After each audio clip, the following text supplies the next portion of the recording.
Hi everyone, welcome to the first session of the System and Miniconf. First talk is from Allan Shone and it is on the importance of visibility. Go ahead, Allan. Excellent. Thank you very much, Simon.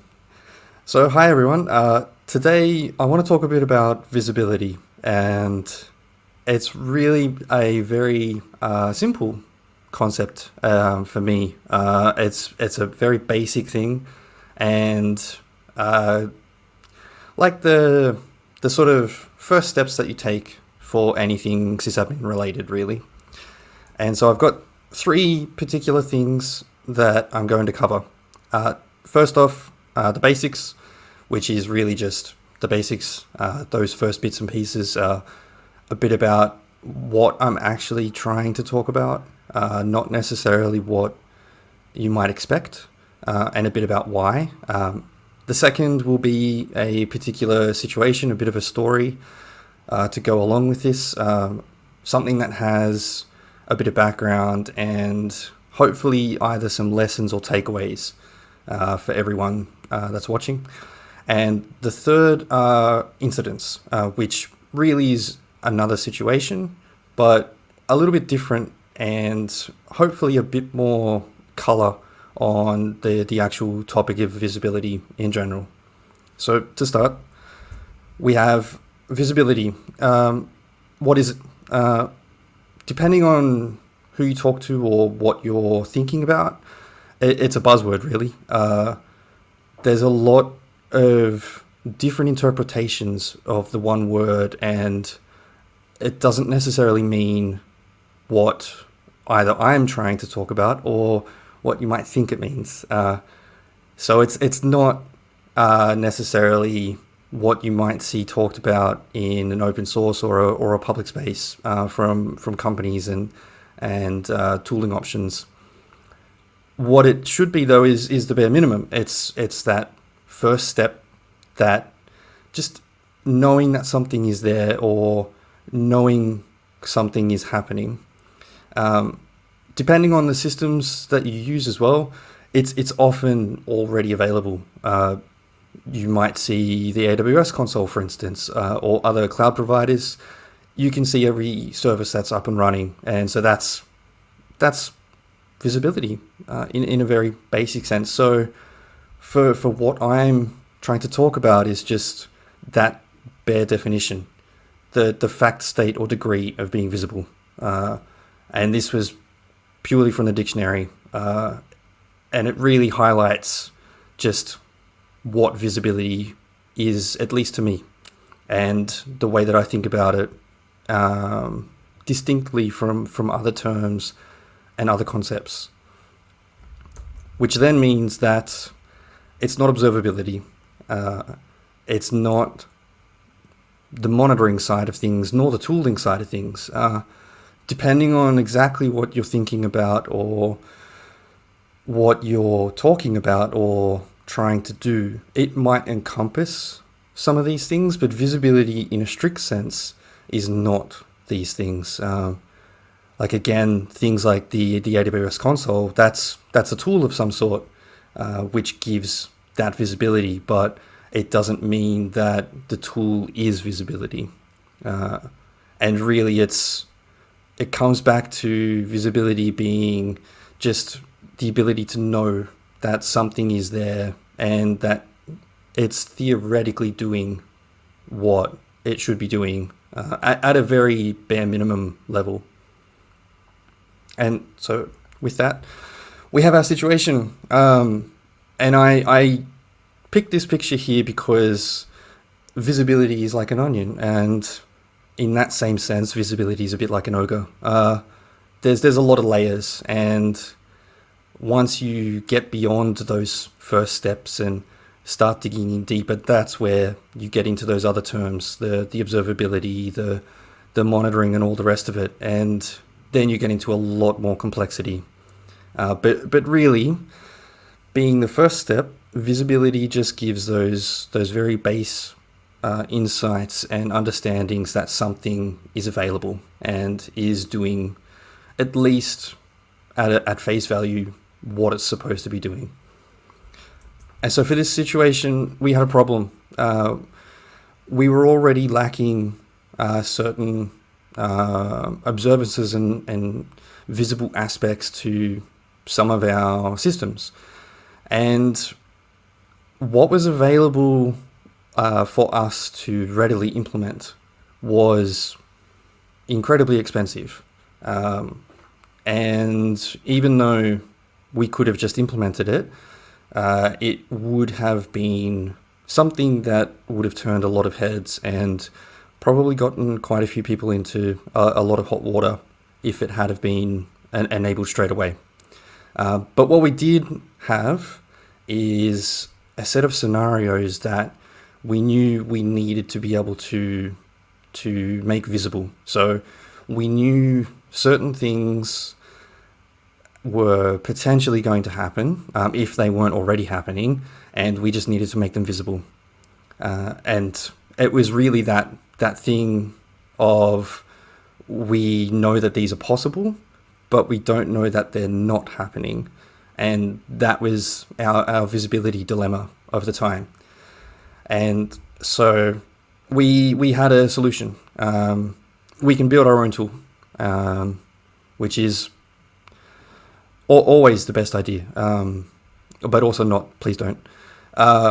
We could make it composable though, where we have our certain set of rules that we already know, but we might have more in the future, for instance, especially as the makeup of our platform changes. We need to make different components more visible.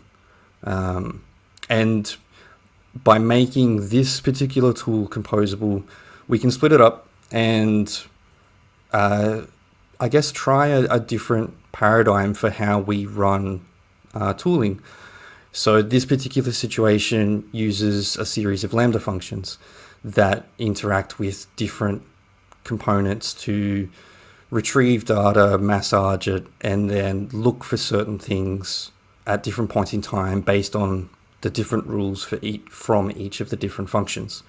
And this also meant that we could integrate it with all of our existing workflows, all of our existing tools, and within the rest of our infrastructure in general. And what it looked like then was a Slack message. So we would have this set of Lambda functions that would do all of this work, and if anything was found, a message would be dropped into this particular channel, so that way one of the team were able to investigate it. And so one of the interesting components was we kept track of known IP addresses, and these were from infrastructure, these were from internal usage, so like my IP address, for instance, as a member of the team, and we stored all of these via one of these particular Lambda functions, so that way when we were looking at different activity from one of the other functions, it could request whether or not an IP address was known, and it would use this other function to do that. And so this sort of composable architecture, it makes sense because we could reuse these things in different ways and for very different purposes than what they were built for. And this was good. It worked for us. It allowed us to have our own rules. We could work our own way. And it also meant that we only implemented the things that we needed. We didn't end up with all of this extra stuff that we just weren't going to use. It was more of a toolbox of sorts rather than a Swiss Army knife, for instance. Like I've never used a saw on a Swiss Army knife because I'm not sure what kind of wood it's going to cut, but it's probably not going to be useful for anything that I would try to use it for. There were some additional problems with this though, which is always the way when you build things yourself. How do we know it's working? When it comes to things like external to the business, third-party integrations, these sorts of SaaS type solutions, there's usually feedback loops, and there's ways to get information about the current state of the platform. And so we added some very basic visibility, which, as you might guess, was another Lambda function, or at least a couple of Lambda functions. And these all worked within the AWS environment that we managed all of this, and would follow the same steps as the actual tool itself. It would reuse the function that sent the message into Slack. It would look at the known CloudWatch information that we would generate and do all the processing, IP addresses and all that sort of stuff as well. And so it was great. It was an afterthought for sure, but it was done. And so that was fine. Except we didn't know when things weren't working. We knew when things were working, and we could test that. We could take our own actions to essentially canary the processing pipeline, and we could do things that we know would definitely trigger something happening. And yeah, like this visibility was very basic. It didn't really test everything, but it worked for just letting us know, and that was all good. Except, yeah, we didn't test things like the different integrations themselves. So, as this image shows, we didn't test to make sure that the Slack integration worked fine, and we didn't know if it ever stopped working, because the only messages we got from the system were into Slack, which is also a problem if Slack is unavailable and that sort of thing. But if the integration itself breaks, we don't know about that.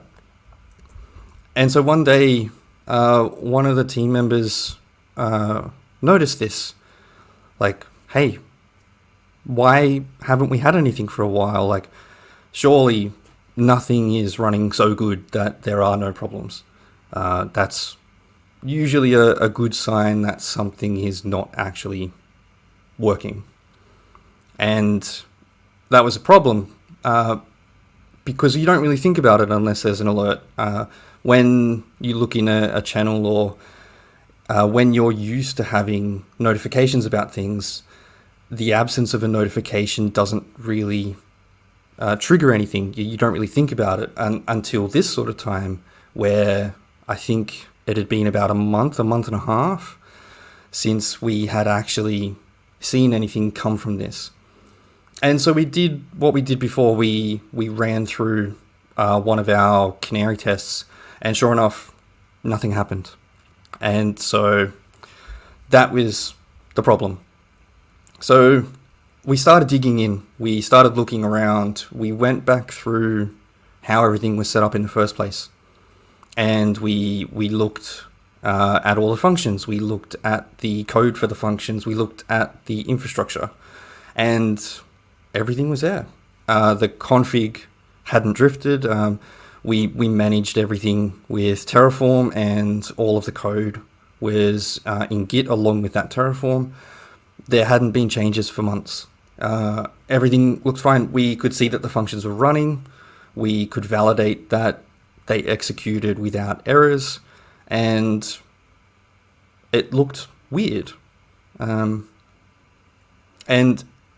what we sort of got to the point of was that, well, we know that all of this is there. It's all very disparate, but we know that things are working fine, just that messages aren't coming through. And so we checked, okay, well, if that's the only thing that we're not seeing, then maybe we need to update how that integration's working. And suddenly it works fine again.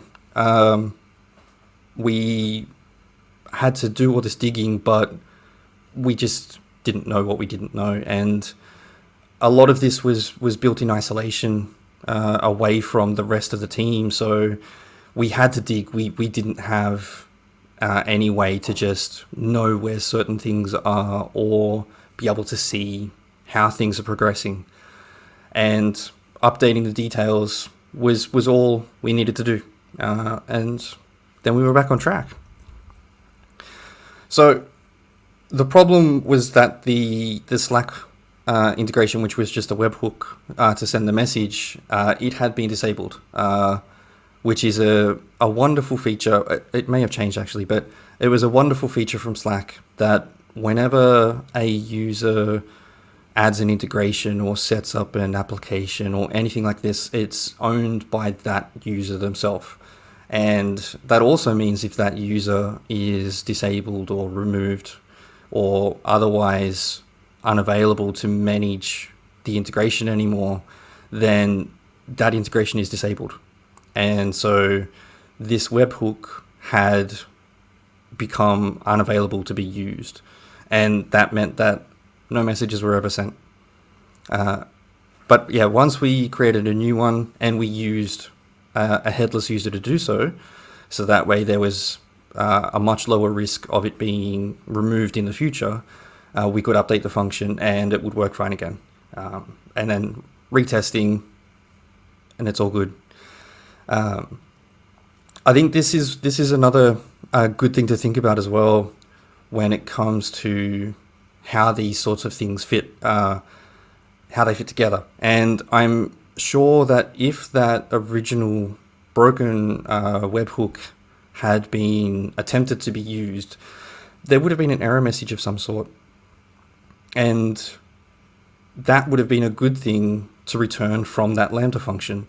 If we had have been able to see that there was that error message, we would have known very quickly. And it would have been something that we could have done something about, and we wouldn't have missed whatever messages we had missed along the way up until that point.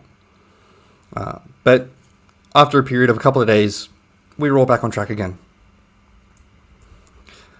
And so the third topic I wanted to cover was around incidents. And the incidents are the sort of typical things from production infrastructure or just infrastructure in general, the things where you say, hey, there's like something is down or unavailable, those types of things. And the analogy here is if a tree falls in the woods and no one's around to hear it, doesn't make a sound.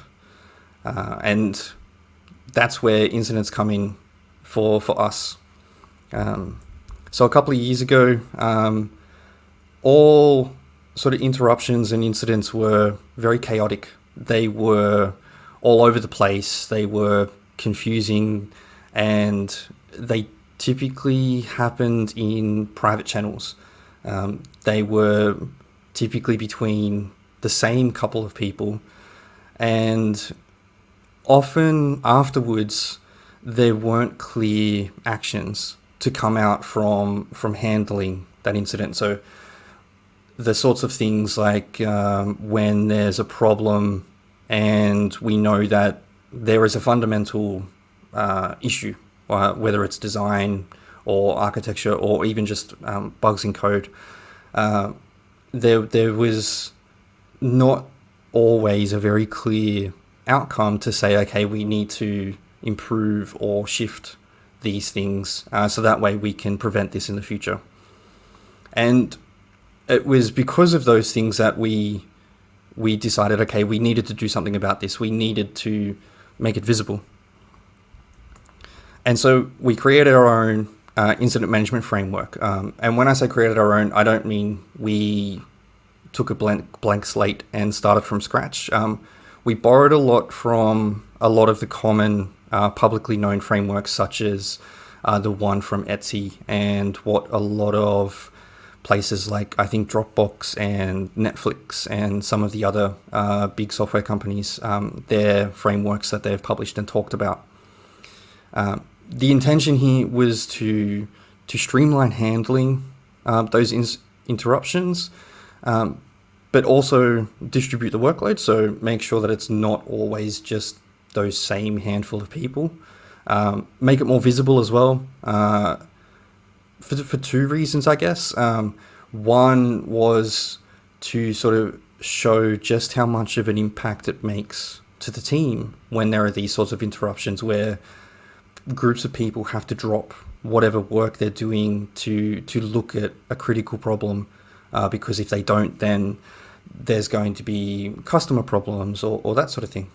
But the other thing that was a really great outcome from this was the visibility. And visibility in this case is both an internal to the company but an external thing to customers. So not only making, say, a product manager aware that the reason their squad of engineers hasn't been able to progress is because of the incidents that have been happening, it's also to communicate with customers, to make them aware of like the reasons they're unable to use the platform right now are because of these issues happening, and then giving more of an ETA and keeping them in the loop on how everything's going.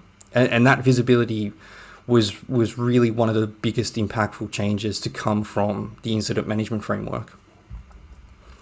And so the framework itself, we have it in a way that we give a lot of structure to, I guess, live problem solving. So we have a set of roles and responsibilities for those roles. We have a hierarchy of the way that those roles interact with each other, and we train people for each of those roles in particular because they have different requirements. They have a different skill set, and what might work for one role and the way that you approach working in that role may not work at all in another role. So we provide that training for those individuals when they would like to, or depending on role. Some roles are more suited to certain, some roles in the business are more suited to different roles inside the framework.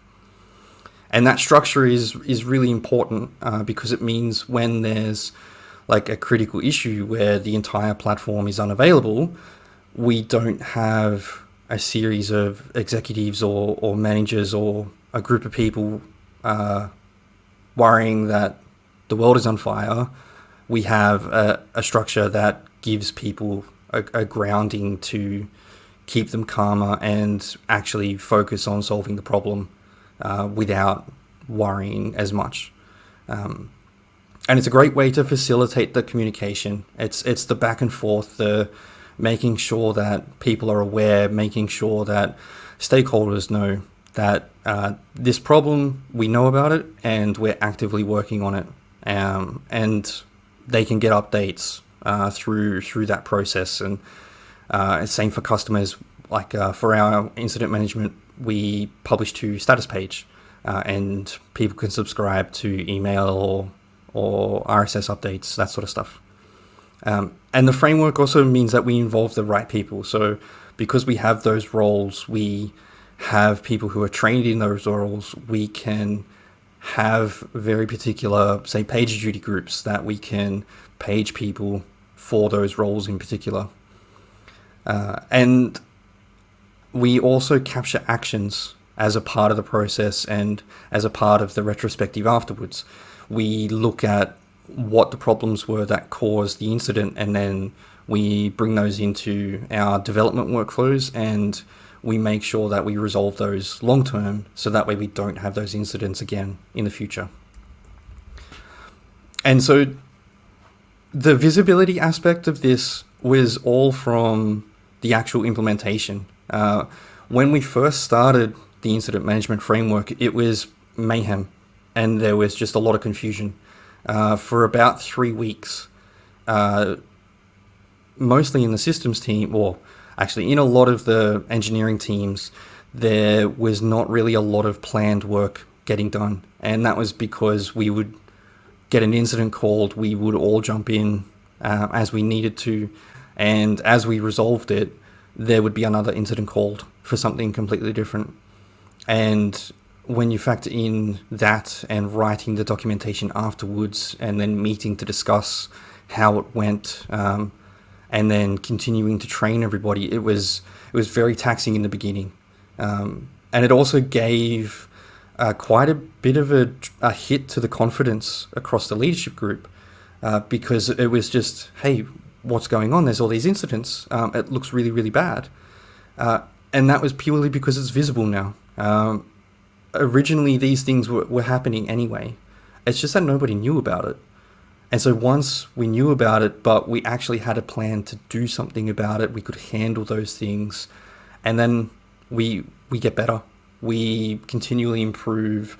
We also update the framework if we need to. If we find that we have different types of incidents that don't quite lend themselves to the way that we're doing it, we can change that. And that's fine. And it works really well now. It's not really Mayhem at all anymore. And we have a really good feel for the way that the different roles interact. And we have a pool of people that we can lean on to be able to help if and when anything goes wrong. And so I want to talk a little bit about some takeaways then from these three particular topics in general. The first side is the technical side of things.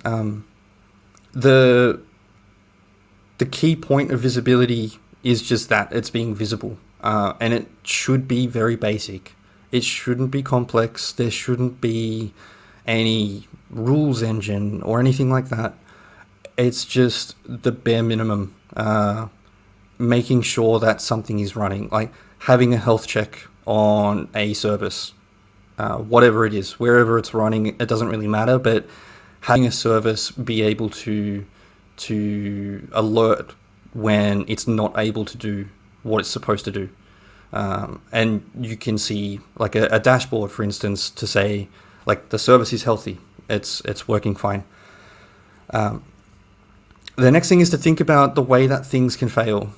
So with our situation, we thought about, okay, how do we know that something's running?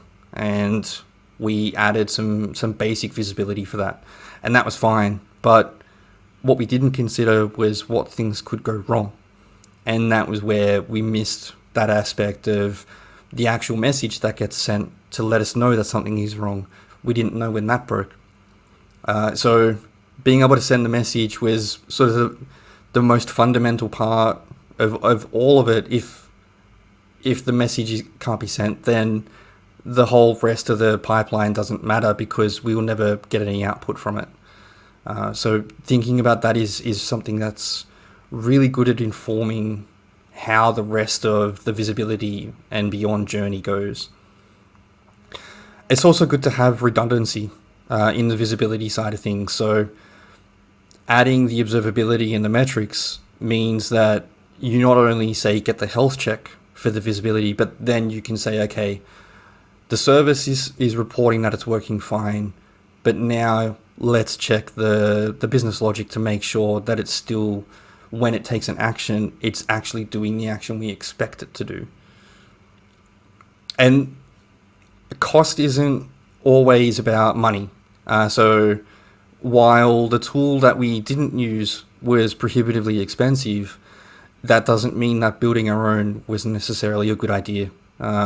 When you factor in things like the hours it takes for people to maintain, or the hours it took to write in the first place, and then the hours for the few of us that dug into why it wasn't working, they all add up, and those hours and the time can be converted into some monetary value that would be comparable to the actual tool cost itself.